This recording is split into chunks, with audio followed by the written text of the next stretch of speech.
함께 보실 하나님 말씀은 구약성경 여호수아 13장입니다. 오늘 7월 13일 여호수아 13장을 읽는 날인데 13장은 33절까지 좀 길게 되어 있어서 다 읽기는 시간이 제한이 되어 1절부터 14절까지만 함께 봉독하겠습니다. 구약성경 여호수아 13장 1절부터 14절까지 말씀, 구약성경 339면 전후를 보시면 되겠습니다. 1절부터 함께 봉독합니다. 여호수아가 나이가 많아 늙음에 여호와께서 그에게 이르시되 너는 나이가 많아 늙었고 얻을 땅이 매우 많이 남아있도다. 이 남은 땅은 이러하니 블레셋 사람의 모든 지역과 그술 족속의 모든 지역 곧 애굽 밖 시월 시내에서부터 가나안 사람에게 속한 북쪽 에글론 경계까지와 블레셋 사람의 5 통치자들의 땅 곧 가사 족속과 아스돗 족속과 아스글론 족속과 가드 족속과 에글론 족속과 또 남쪽 아위 족속의 땅과 또 가나안 족속의 모든 땅과 시돈 사람에게 속한 아모리 족속의 경계 아벡까지와 또 그발 족속의 땅과 해 뜨는 곳에 온 레바논 곧 헤르몬산 아래 바알갈에서부터 하맛에 들어가는 곳까지와 또 레바논에서부터 미스르보마임까지 산지의 모든 주민 곧 모든 시돈 사람의 땅이라. 내가 그들을 이스라엘 자손 앞에서 쫓아내리니 너는 내가 명령한 대로 그 땅을 이스라엘에게 분배하여 기업이 되게 하되 너는 이 땅을 9지파와 므낫세 반지파에게 나누어 기업이 되게 하라 하셨더라. 므낫세의 반지파와 함께 르우벤 족속과 갓 족속은 요단 저편 동쪽에서 그들의 기업을 모세에게 받았는데 여호와의 종 모세가 그들에게 준 것은 이러하니 곧 아르논 골짜기 가에 있는 아로엘에서부터 골짜기 가운데에 있는 성과 디본까지 이르는 메드바 온 평지와 헤스본에서 다스리던 아모리 족속의 왕 시온의 모든 성읍 곧 암몬의 자손의 경계까지와 길르앗과 및 그술 족속과 마아갓 족속의 지역과 온 헤르몬 산과 사르가까지 온 바산 곧 르바의 남은 족속으로서 아스다롯과 에드레이에서 다스리던 바산왕 옥의 온 나라와 모세가 이 땅의 사람들을 쳐서 쫓아냈어도 그술 족속과 마아갓 족속은 이스라엘 자손이 쫓아내지 아니하였으므로 그술과 마아갓이 오늘까지 이스라엘 가운데에서 거주하니라. 오직 레위 지파에게는 여호수아가 기업으로 준 것이 없었으니 이는 그에게 말씀하신 것과 같이 이스라엘의 하나님 여호와께 드리는 화제물이 그들의 기업이 되었습니다. 아멘. 네, 감사합니다. 오늘 말씀 읽기 본문은 여호수아 13장입니다. 우리가 어제 살펴봤던 여호수아 12장에서는 여호수아와 이스라엘 백성들이 요단 동쪽과 요단 서쪽 가나안 지역에 차지한 땅과 그들이 전쟁에서 승리한 여러 왕들에 대해서 살펴볼 수 있었습니다. 그리고 13장부터 21장까지는 어떤 내용들이 나오는가라고 할 때 전쟁에서 차지한 땅을 분배하는 내용이 나옵니다. 그래서 각 지파가 차지한 땅은 어디서부터 어디까지 이런 내용들이 21장까지 길게 나옵니다. 그래서 좀 지역이 낯설더라도 우리에게는 이것이 좀 낯설고 어딘지를 잘 몰라서 조금은 발음하기도 쉽지 않고 또 관심이 덜 가긴 하지만 1차적으로 이들에게 있어서 그 지역이 중요한 이유는 무엇인가 라고 할 때 그 땅이 주어졌을 때 그것은 오고 오는 세대 속에서 계속적으로 그 지파에게 주어진 기업인 것입니다.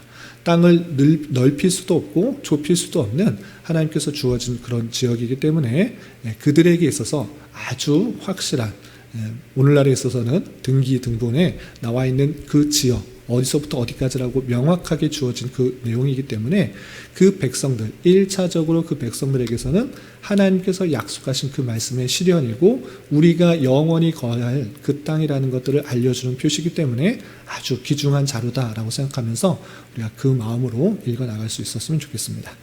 특별히 13장에서는 어떤 내용이 나오는가라고 할 때 여호수아가 이제 나이가 많아서 죽게 되었을 때 전쟁에 다 참여하지 못하고 이제 전쟁에 참여하지 못하는 그런 일이 생겼을 때 그럼에도 불구하고 아직 남아있는 땅이 있다라는 것을 통하여서 그 여호수아의 지도권을 남은 사람들에게 이양하여서 나머지 정복전쟁에 참여할 수 있도록 하는 내용과 그리고 요단 동쪽 편, 그러니까 가나안 지역이 아니라 요단 동쪽 편에 차지한 두 지파 반의 지역이 어딘, 그들이 차지할 땅의 경계가 어딘지 나와 있는 부분이 되어 있습니다.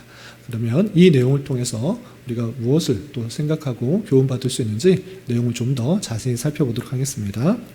우선 여호수아 13장 1절에서 보시면 여호수아가 나이 많아 늙음에 여호와께서 그에게 이르시되 너는 나이가 많아 늙었고 얻을 땅이 매우 많이 남아있도다 이렇게 말씀하십니다.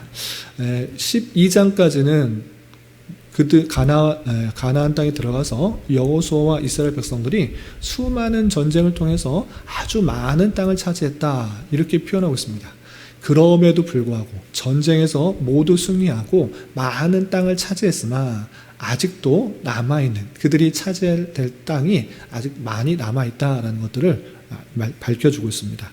그리고 구체적으로 그들이 전쟁에서 승리해서 많은 땅을 차지했지만 아직도 정복하지 못한 그들이 깃발을 꽂고 그들에서 살지 못한 여러 땅들에 대해서 말한 후에 이것을 어떻게 해야 되는지도 하나님께서 설명해 주고 계시는 것입니다. 그렇다면 그들이 아직 차지하지 못한 땅은 어딘가 그 내용을 좀 보시면 2절부터 5절까지 6절 전반절까지 이렇게 표현됐습니다. 내용을 쭉 한번 보시면 이 남은 땅은 이러하니 아직 정복하지 못한 땅이 이러하다라고 설명해 주고 있는 것입니다.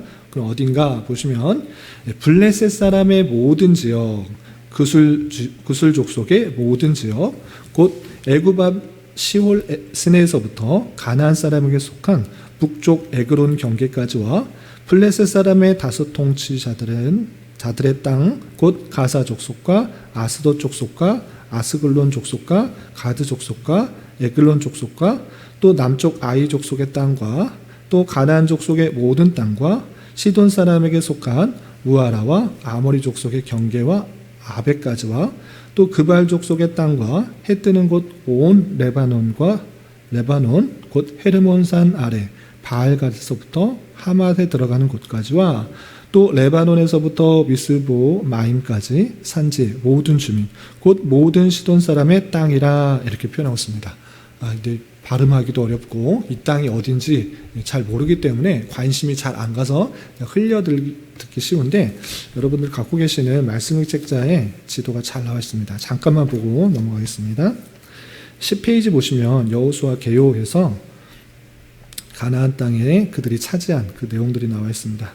여기서 표현된 것이 어디냐 간단하게 말씀드리면 지중해와 붙어있는 블레셋 지역, 블레셋에 다섯 족속들이 살고 있는데 그 다섯 족속들은 아직 전쟁에서 차지하지 못한 것입니다. 그리고 두 번째 말하는 곳은 어딘가 애굽 북쪽, 애굽에서 경계를 이루는 가나안 남부지방 쪽에 살고 있었던 그 사람들을 아직 정복하지 못한 것이고 또 5절 이하 보시면 4절, 5절, 6절 전반절에 나와 있는 것 무엇이 표현은 어딘가라고 했을 때 헤르몬산 안쪽에 아래쪽 편에 있는 두로와 시돈 지역 그 지역은 가나안 북쪽 지역인데 아직 점령하지 못하였다 이렇게 표현하고 있는 것입니다. 그래서 크게 보면 블레셋 지역 그리고 가나안 남부쪽 지역 그리고 가나안 북쪽에 있는 두로와 시돈 지역 이 지역은 아직 정복하지 못하였다 이렇게 표현하고 있는 것입니다. 그랬을 때 어떻게 하셨는가? 하나님께서 여호수아가 나이가 많아 늙어서 아직 차지하지 못한 땅이 많았는데 이것을 어떻게 했는가라고 할 때 6절 하반절에 보면 이렇게 표현하고 있는 것입니다. 6절 하반절부터 7절까지 보시면 내가 그들을 이스라엘 자손 앞에서 쫓아내리니 너는 내가 명령한 대로 그 땅을 이스라엘에게 분배하여 기업이 되게 하되 너는 이 땅을 9지파와 므낫세 반지파에게 나누어 기업이 되게 하라 하셨더라 했습니다. 여호수아가 이제 나이가 많아서 이제 다 행할 수가 없는 것입니다. 여호수아도 신이 아니고 사람이기 때문에 나이가 많으면 늙게 되고, 늙게 되면 육체가 약해져서 전쟁에 참여할 수가 없는 것입니다. 그리고 죽게 마련인 것입니다. 그래서 그 모든 과업을 다 할 수 없기 때문에 어떻게 하도록 하는가? 이제 땅을 이제 분배하라. 그리고 9지파 반에게 그 땅을 나누어 주어서 그들로 전쟁하게 하여서 그 땅을 차지하도록 하라. 이렇게 말씀하신 것입니다. 그래서 이제 이후에 계속적으로 나오겠지만 그 땅을 분배하고 그 땅 안에 속하여 있는 그 사람들은 그 지파와 또 그 주변의 사람들이 함께 힘을 모아서 그것을 정복할 수 있도록 하는 그 방편을 쓰도록 한 것입니다. 여기까지가 이제 여호수아가 나이가 많아서 전쟁에 참여하지 못하게 되었을 때 남은 땅을 어떻게 하도록 했는지 내용이 나오고, 이제 8절부터 이제 각 지파가 차지한 땅에 대해서 자세하게 나옵니다. 보시면 8절부터 우리가 읽었던 14절까지는 므낫세 요단 동쪽 편에 있어서 어떻게 땅을 나누는지 나오고요. 15절부터 23절까지는 요단 동쪽 편에 르벤 자손이 어디부터 어디까지 차지했는지 나오고, 또 24절부터 28절까지는 요단 동쪽 편에서 갓 자손이 어디서부터 어디까지 차지했는지 나오고, 29절부터 마지막 33절에서는 므낫세 반지파가 어디서부터 어디까지 차지했다. 그 지역일 이름을 하나하나 들어가면서 어디부터 어디까지가 너희가 차지할 거할 장소이다라는 것들을 구체적으로 말해주고 있는 것입니다. 다시 한번 말씀드리지만 우리에게는 낯설어서 이것이 정말 좀 읽기도 어렵고 관심이 안 간다 생각할 수 있지만, 만약에 이것이 나와 우리 가족에게 주어진 영원한 장소이다라고 했을 때 아주 관심 있고 우리가 살 땅이 여기서부터 여기까지구나 라는 것을 유념해서 잘 살펴볼 것이다 라고 생각을 드는 것처럼, 이 이스라엘 지파에게는 자기가 영원히 살아야 될 그런 구역이기 때문에 아주 분명하고 구체적으로 알아야 될 필요가 있는 것이고, 그것이 아주 소중한, 마치 집문서와 같은, 등기등본 같은 그런 의미를 갖는다, 이렇게 생각하시면 되겠습니다. 그래서 지역이 낯설 수 있을 것 같아서 잠깐 다시 10페이지를 보시면, 말씀 책자 10페이지 보시면 그들이 차지한 땅이 잘 나와 있습니다. 요단강을 중심으로 해서 요단 동쪽 편에 2지파 반이 차지한 그런 지역이 있는 것입니다. 그래서 가장 요단 동쪽 편에서 가장 밑에 쪽이 르벤 지파이고, 그리고 그 위에가 갓 지파, 그리고 그 위에가 므낫세 반 지파가 차지했다. 이렇게 눈으로 좀 살펴보시면 되겠습니다. 대략적인 위치를 확인하신 후에 다시 한번 되돌아와서 이 내용을 통해서 우리가 교훈받을 수 있는 것이 무엇인가, 내용을 3가지로 정리하겠습니다. 내용을 하나하나 읽지는 않았습니다. 좀 어렵고 딱딱할까 봐 그냥 그림으로 대체한 것입니다. 그럼에도 불구하고 다시 한번 말씀드리지만 이 이스라엘 백성들 12지파에게 그 내용들, 어디서부터 어디까지가 너희가 영원히 거할 처소이다 라고 알려주는 것은 그들에게 약속하셨던 그 내용들이 확실히 이루어지고 있다라는 것을 보여주고 있는 것입니다. 하나님께서 약속하신 그 땅을 확실히 보여주고 있다라는 사실로 인하여서 하나님께서 언약을 성취해 주시는 하나님으로 우리는 잘 생각해 봐야 될 것입니다. 그렇다면 오늘날 이것을 읽는 오늘날의 성도에 있어서는 어떤 식으로 교훈을 받아야 되는가라고 할 때, 우리가 하나님 열심히 믿으면 우리가 이스라엘 지파에게 주셨던 것처럼 우리가 땅을 여기서부터 여기까지 받을 수 있는가? 오늘날 성도도 땅을 소망하면서 이 땅에 좋은 땅을, 또는 가나안 땅 지역을 소망하면서 이것을 읽는 것인가? 그런 방식으로 읽는 것이 아니라 하나님께서 성도들에게 약속하신 그 본향이 어딘가를 늘 생각하도록 주시는 말씀인 것입니다. 하나님께서 우리에게 주신 그 영원한 곳은 어디입니까? 천국인 것입니다. 이 땅에서 소망이 있는 것이 아니라 내게 줄로 재어준 구순 하늘에 있으며 라고 생각하는 그 자세로 우리가 늘 약속받은 그 기업은 오직 하늘에 있다. 이 땅에서 소망을 두는 것이 아니라 하늘에서의 그 주어진 그 기업이 있다라는 것을 가지고 늘 약속된 우리에게 주어진 그 천국에서의 소망이 있다라는 사실로 우리에게 하루하루 살아가야 되는 것입니다. 특별히 읽지는 않았지만 오늘 땅의 분배, 요단강 동쪽 편에 있는 그 땅을 분배하는 가운데 있어서 2번씩이나 반복된 표현이 있는데 그 무엇이냐? 그 내용은 레위 지파에 대한 그 표현인 것입니다. 먼저 보시면 14절에 보시면 오직 레위 지파에게는 여호수아가 기업으로 준 것이 없었으니 이는 그에게 말씀하신 것과 같이 이스라엘의 하나님 여호와께서 드리는 화제물이 그들의 기업이 되었습니다. 라고 하면서 레위 지파에는 기업이 없다. 이것을 말해주고 있습니다. 오직 여호와께 드리는 화제물이 그들이 받을 기업이다. 그것을 먹고 사는 것이다. 라고 알려줬는데 다시 한번 반복해서 또 13장 말미에 이렇게 표현하고 있습니다. 33절 보시면 33절 오직 레위 지파에는 모세가 기업을 주지 아니하였으니 이는 그들에게 말씀하신 것과 같이 이스라엘의 하나님이 여호와께서 그들의 기업이 되심이더라. 14절에도 표현되어 있고 33절에서도 반복해서 레위 지파가 받을 기업에 대해서 설명하고 있습니다. 레위 지파는 기업이 없다. 너에게 줄 땅이 없다. 너희는 오직 하나님이 너희 기업이 된다. 하나님께 드리는 화제물이 너희 기업이 된다. 이렇게 표현하고 있습니다. 이 내용을 통해서 우리는 영적 레위인임을 잘 깨달아야 하는 것입니다. 그것은 이 땅에서 소망을 두는 것이 아니라 또 천국에서 우리가 가질 땅이 아주 넓다. 이런 물질적인 생각이 아니라 영적 레위인같이 우리가 받을 참된 기업은 물질적인 것이 아니라 오직 하나님만이 참된 상급이 되어주시고 우리의 참된 기업이 되어주신다. 이 사실들을 잊지 말아야 될 것입니다. 내가 천국에 가면 다양한 물질적인 것으로 많이 보상을 받을 것이다. 이런 기대를 하는 것이 아니라 그것보다 훨씬 더 본질적이고 또 궁극적인 하나님만이 나의 참된 기업이 되신다. 주님을 만나는 참된 기쁨으로 내가 살아간다라는 소망을 가지고 생활할 수 있어야 될 것입니다.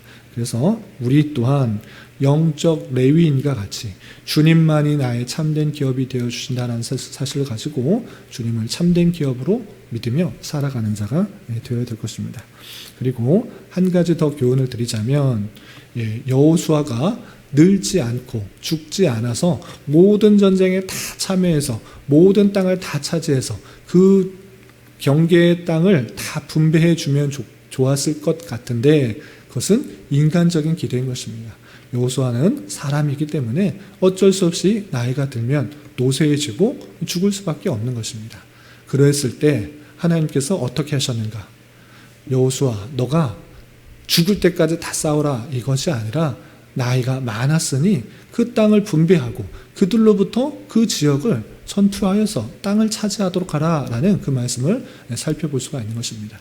이 모습이 오늘날의 교회 공동체 안에서도 동일하게 적용될 수 있는 것입니다. 그럼 무엇이냐? 아주 뛰어난 한 사람 또는 아주 훌륭한 소수의 사람들이 힘있게 그 일들을 어떤 일들을 할 때 잘 나갈 수 있습니다. 뛰어난 지도력을 가지고 통솔력을 가지고 리더십을 가지고 바르게 끌고 나가면 그 공동체가 힘있게 전진할 수 있습니다. 그런데 이것의 단점이 무엇인가라고 할 때 그 사람이 없어지면 아주 뛰어난 목사님, 뛰어난 장로님, 뛰어난 소수가 없어지게 된다고 하면 그 공동체는 힘이 없어지고 또 어떻게 해야 될지 모르는 그런 상태에 있을 수밖에 없다는 것입니다. 그 있는 순간에는 공동체가 잘 갈 수 있지만 그렇지 않을 때는 흩어지고 또 나뉘어지고 분란이 생길 수도 있다라는 사실들을 생각해 봐야 되는 것입니다. 그래서 그 공동체 안에서 늘 잊지 말아야 될 것이 무엇인가라고 할 때 그 혼자가 하는 것이 아니라 사람을 세우고 또 그 사람의 뒤일 일을 그 사람들을 부지런히 세워서 또 일을 분배하여서 그들 안에서 역할들을 잘 감당할 수 있도록 하는 그런 권력의 이양의 내용들이 계속적으로 이루어져야 된다라는 것입니다. 여호수아가 언제나 살 수 있는 것이 아니라 죽고 없어지는 줄 알아. 우리 또한 소수의 사람들이 하기보다는 사람들을 세우고 각각의 역할들을 분배하고 또 다음 세대의 성도들, 교회 학교의 사람들을 잘 세워서 하나님께서 주신 그 바른 내용의 신앙을 가지고 공동체가 지속적으로 이어질 수 있도록 관심 갖고 힘쓰는 일들이 필요한 것입니다. 그래서 우리 교회 공동체도 그 사람들을 잘 세우는 일들을 잘 감당하고 또 교회 학교에 더욱더 관심을 가져야 될 것입니다. 그리고 마지막 한 가지만 더 권면을 드리자면 오늘 말씀에 있어서는 요단 동쪽 편에 분배를 받은 두 지파 반에 대해서 설명을 드렸습니다. 이 두 지파 반은 가나안 땅에 들어가서 전쟁을 하기도 전에 땅을 분배받았습니다. 그들의 요청에 의해서 하나님께서 허락하셔서 두 지파 반은 너희는 거기에 그러면 살아라 라고 허락을 받은 것입니다. 그래서 경계까지 다 주어졌는데 그런데 중요한 것은 무엇이냐? 이 두 지파 반이 이미 가나안 땅에 들어가기도 전에 땅을 분배받았으니 우리는 가나안 정복전쟁에 참여하지 않겠습니다 라고 말한 것이 아니라 그 정복전쟁에 가장 선봉에 서서 열심히 전투에 참여했다는 사실을 우리는 늘 생각해야 될 것입니다. 이런 말씀을 대하는 자로서 먼저 은혜를 받은 자로서 먼저 기회를 받은 자로서 교회 공동체 안에 있을 때 가장 어떤 일들을 해야 될 때 가장 선두로 나와서 열심히 나가서 그 일들을 책임지게 감당해야 되는 것입니다. 목사만이 아니라 또 각각의 직분과 역할들을 맡았을 때 또 좋은 신앙의 내용들을 받았을 때 아직 그러지 못한 사람들을 위해서 적극적으로 열심히 그 일들을 감당해야 되는 것입니다. 나는 이미 다 깨달았고 나는 이미 은혜를 받았고 기회를 받았고 다 얻었기 때문에 뒷짐지고 가만히 어떻게 되나 보자 이런 식으로 할 때 교회 전체 공동체에 힘이 없어지는 것입니다. 그런 것이 아니라 내가 받은 은혜, 참된 진리, 내가 받은 기회 이런 것들이 있을 때 교회 공동체가 힘있게 전진하기 위해서는 그들이 가장 먼저 앞서서 그 일들을 해나가고 열심히 해나가야 된다고 목소리를 내고 앞장서고 솔선수범하는 내용을 통하여서 교회 공동체가 더 힘있게 전진할 수 있다는 사실들을 잊지 말아야 될 것입니다. 이런저런 이유로 먼저 신앙을 받고 은혜를 받고 또 바른 신앙의 내용을 전수받았다라고 하면 뒷짐지고 가만히 있는 것이 아니라 어떻게 되나 보자 이런 식으로 하는 것이 아니라 그 받은 내용들을 공동체 안에 선하게 영향을 미칠 수 있도록 힘있게 봉사하고 또 섬기고 또 나가야 될 것입니다. 두 지파 반이 전쟁의 선봉에 선 것처럼 우리 또한 먼저 받은 은혜를 공동체 안에 잘 심겨줄 수 있도록 힘있게 또 봉사하고 섬기는 일들을 감당해야 될 것입니다. 이런 일들을 잘 감당할 수 있는 저와 여러분이 되시기를 주님의 이름으로 부탁을 드립니다. 기도하겠습니다. 하나님 아버지 감사합니다. 오늘 여호수아 13장의 말씀을 통하여 요단 동쪽편에 차지한 지파와 또 위치를 살펴보았습니다. 이런 말씀을 대하는 자로서 공동체 안에 사람을 세우고 다음 세대를 위하여 준비하는 일들을 잘 감당할 수 있도록 인도하여 주시고 먼저 은혜와 기회를 받은 자로서는 솔선수범하여 공동체 안에 여러 가지 책임과 사명들을 잘 감당할 수 있도록 인도하여 주시며 특별히 우리의 참된 기업이 오직 하늘에 있으며 하나님만을 참된 기업으로 생각하며 살아갈 수 있는 자 되게 하여 주시옵소서. 주님, 교회 내 육체의 질병과 연약함으로 생활이 불편하고 어렵고 힘든 여러 성도들이 있사오니 주님 지켜주셔서 건강하게 잘 치유되고 회복될 수 있도록 인도하여 주시고 직장과 사업적인 문제로 가족의 전도와 신앙을 위해 아이의 임신과 남편의 사업을 위해 주님께 간절히 부르짖며 나아가는 여러 지체들이 있사오니 주님 그들과 함께 하시고 그들의 기도 응답해 주시사 우리의 기대와 소망보다 훨씬 더 풍성한 것들로 채워주시는 하나님을 깊이 경험할 수 있는 기회 되도록 인도하여 주시옵소서. 이 시간 각자 간절하게 간구하는 기도 제목 주님께서 들으시고 가장 선한 것들로 응답하여 주시옵소서. 예수님의 이름으로 기도 올리옵나이다. 아멘.